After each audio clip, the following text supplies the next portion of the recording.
Assalamualaikum warahmatullahi wabarakatuh.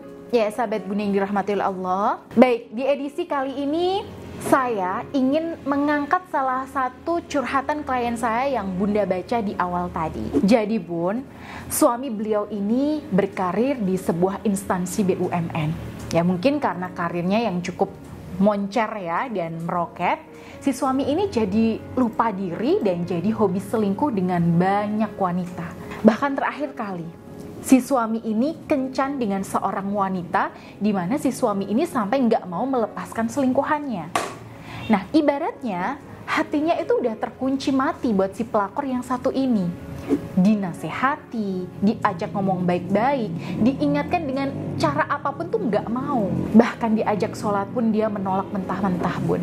Nah, ketika saya minta beliau untuk menggali keinginan terdalam suaminya, nah suaminya bilang dengan jujur, dia tidak mau sejalan lagi dengan istrinya. Dia ingin menikmati kesenangan dunia tanpa diganggu. Dan sikap dan perlakuan istrinya yang ingin agar dia sadar itu sangat bertentangan dengan prinsip hidupnya. Nah, di sini bisa disimpulkan bahwa si suami ini memang sengaja memilih cara hidup sesuai dengan seleranya tanpa mau mengindahkan istri.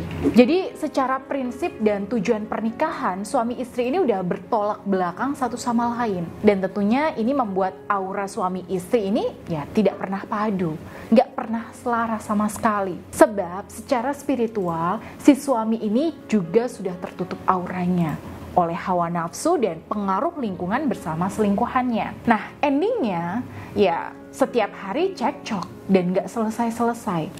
Yang satu maunya ke kanan, yang satu lagi maunya ke kiri. Gak pernah ketemu Bun. Nah, ketika saya tanya ke klien saya, Bunda, kira-kira berapa persen Bunda mantap dengan suami Bunda? Nah, beliau ini sangat ragu-ragu. Di satu sisi, beliau masih ingin mempertahankan suaminya demi anak-anak. Tapi di sisi lain, beliau ragu untuk bertahan.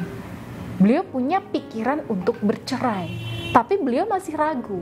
Gimana nanti soal nafkah anak? Gimana nanti stigma masyarakat tentang status sosial saya yang menjadi janda?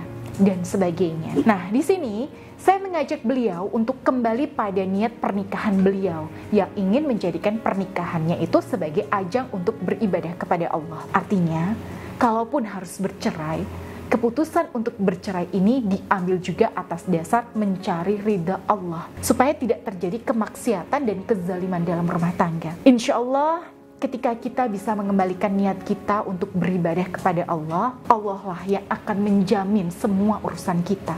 Dalam Quran Surat Hud ayat 6, Allah berfirman yang artinya, dan tidak ada suatu binatang melata pun di bumi, melainkan Allah lah yang memberi rezekinya.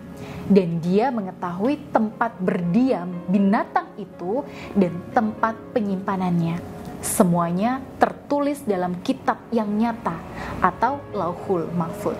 Jadi setelah memperhatikan banyak hal, sambil saya lihat energi aura cinta dalam rumah tangga beliau yang sangat lemah, saya melihat bahwa perpisahan adalah jalan yang terbaik. Ya, karena bagaimanapun kalau dibandingkan antara manfaat dan mudorotnya, maka mudorotnya jika dia tetap kekeh bertahan itu jauh lebih besar. Nah, saat itu saya anjurkan beliau untuk sholat istikharah dulu untuk memantapkan keputusan beliau, sekaligus menghilangkan kegelisahannya. Nah, begitu beliau sudah mantap untuk bercerai dari suaminya, saya bantu beliau untuk tetap menjaga aura beliau tetap positif pasca bercerai. Karena yang namanya perceraian itu kan sering menimbulkan efek trauma, rasa takut, dan susah move on.